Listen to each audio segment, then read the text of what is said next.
welcome back to another episode of The Breakdown, where we're going to sit here and discuss the NBA slate for the day, our single game. Game 4, West Coast Western Conference Finals. Tuesday, May 28th, 8:30 p.m. Eastern Standard Time, start time. Timberwolves at the Mavericks. Minnesota Timberwolves at the Dallas Mavericks. Game 4, potentially history in the making right here, all right?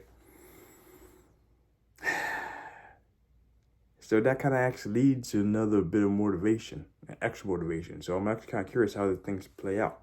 And we get some more information that we're looking into that actually might play a little role. So let's stay tuned for some information here. If the Timberwolves get swept right now, Timberwolves lose this game, Mavericks win, and the sweeping, the janitor's lifestyle completes, that will be the first time ever in NBA history we had two, not one, but two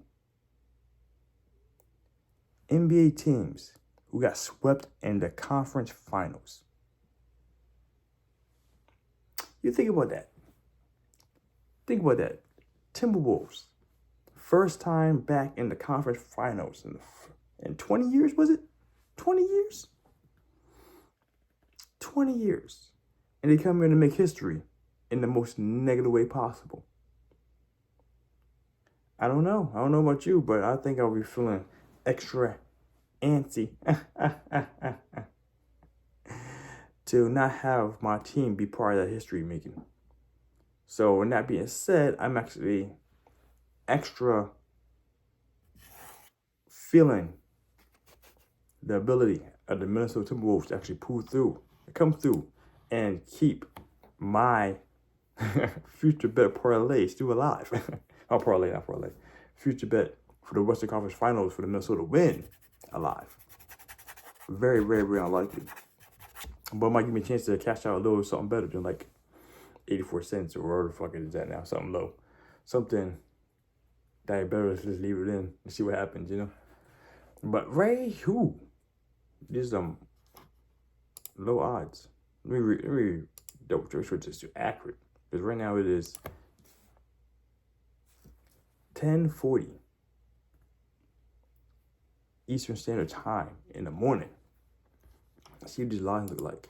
Still, yeah. Even though Minnesota is the underdog here, the underdog here, they're looking pretty almost even. So, it is. It's almost a pick 'em. Just about pick 'em. So right now you get the Dallas Mavericks at the home team at negative 120 at ESPN Bet, or you go for the underdog, the Timberwolves at DraftKings. You get that plus 110. It's actually not that great of a money line for me to hop on, but I will hop on it nonetheless. Plus money's better than negative money when you win it. We have a spread here of 1.5. Dallas negative at 110, negative 110 at ESPN Bets. Or you get the plus for Minnesota at negative 105. Negative 106 at FanDuel. With the over-under at 210.5.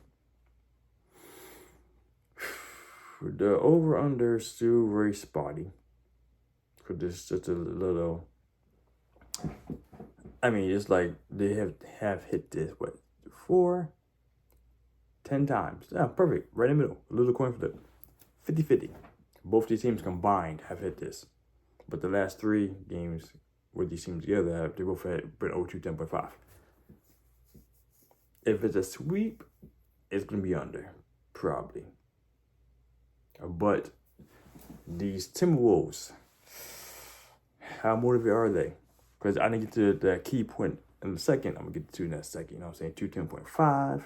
I'm leaning over at this because they've been doing these numbers. We both begin 100 points easy. And after that, it's just a little icing on the cake. Now here's the button right here. This is where I confirm at the current moment. The injuries. What's going to make or break this game for today? Timberwolves have Jalen Clark out for the season. That guy's been out the entire time, so this is completely irrelevant. Game time decision, Luka. That's standard now. He's playing the good old LeBron AD tactics with the right knee sprain. This was a point that I saw somewhere else. I want to make sure that I got out here and see exactly what it says. Anything else in there? Should I get that? Yeah, nope, that's the last one. Derek Lively, the center, the guy who was helping to hold the points down, help the paint down points, and score points in the paint, is out. That opens things up on both sides of the court. So if him being out, I should say he's not a starter. He's a backup. But every game, though, that was able to give their center, Daniel Gafford, rest time. Or if they're playing two centers-ish, they were able to run that too, But every game, though, I just want to make sure, because I'm pretty sure that my information is correct in my head, that Derek Lively, he was always doing like 25 minutes off the bench and doing like another like 13, 20 points off the bench. Let me see what we have here.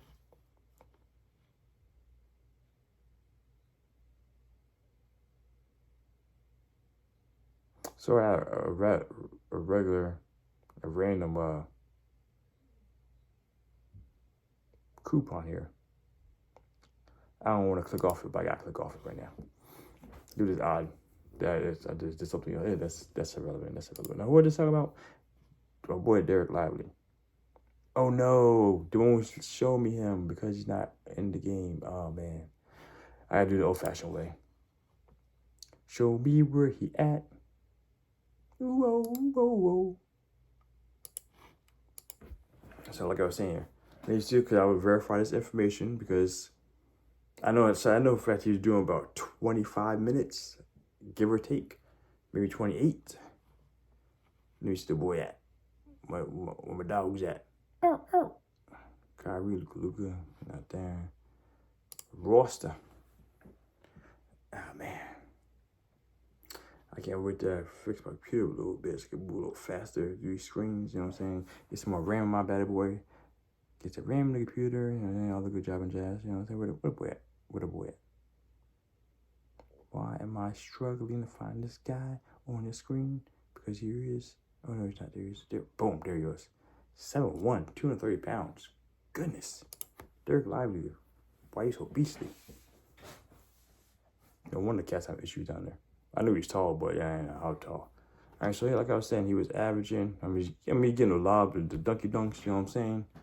But he's averaging 8 points per game. The last couple games he did. So aside from being a major threat in the paint, like I said, last game he did 9 minutes and played 6 points.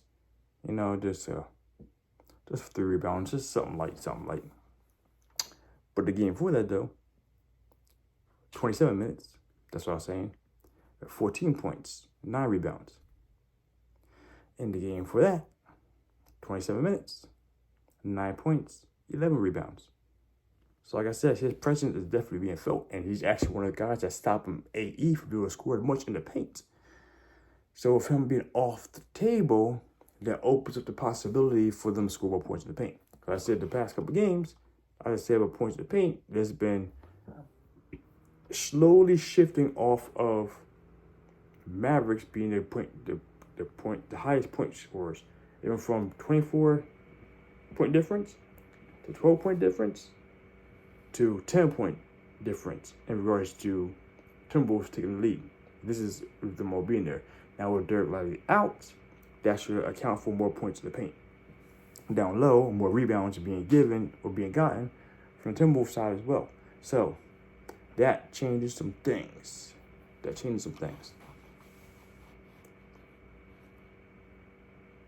Yeah.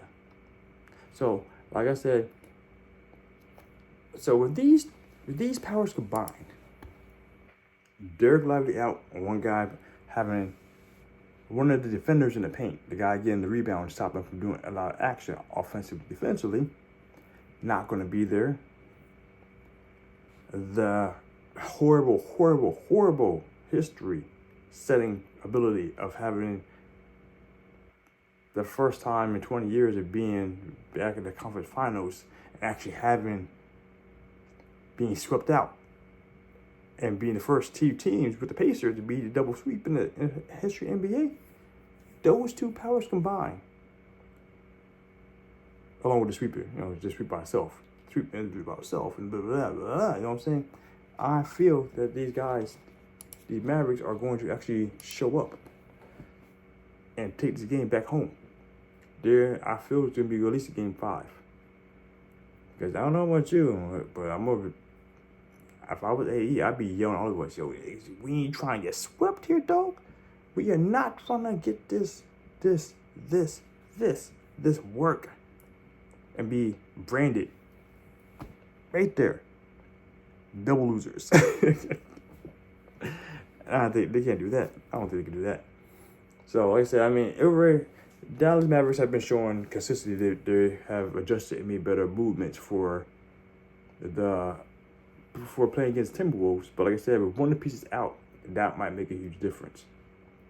And with that being said, I foresee AE getting more points in the paint, Cat getting more points in the paint. I foresee both things happening. To the point, there's no reason to play a spread for Minnesota because it's a negative money. So that's the play for today. I don't know if the 210.5 is really feasible. There's still be scoring, but this could be different. This could be higher. I feel it's going to be higher Timberwolves scoring potential, and they're probably going to win by like 13. Somewhere between 9 and 13 points is what I feel it's going to be. Even though the Mavericks are going to be scoring. They're going to be getting the shots off, they're going to be bucket of buckets. Luka's still going to be doing his thing. Or maybe it might be Luka's off game. You know what I'm saying? Just the one thing change everything. Having one piece alter everything changes the whole dynamic and how everyone runs off the emotions, that kind of stuff. So that's a lot of potential speculation. But that speculation has been leading off from being actually even on the fence, slightly over on the Mavericks side, to actually being way farther on the Timberwolves side now. So that's the play for today. We're going to do this plus 110. Sorry, the plus 110. We're going to do the money line for Minnesota, and we hit with that over 210.5 for the play for today. 2-leg parlay. We're going to go ahead and get this money. See game 5. Keep no biases here. I don't care about my future leg parlay, my future parlay ticket. That thing's parlay. Future bet parlay ticket. That's trash. That shit's not cashing. But I do foresee these Timberwolves taking the game home now. Taking it back to the house. Taking it back to the house. You know what I'm saying? So, we'll see. But that's the parlay for today. Like I said, money line Minnesota with the the over 210.5. Let's get this money, guys. Let's get this money.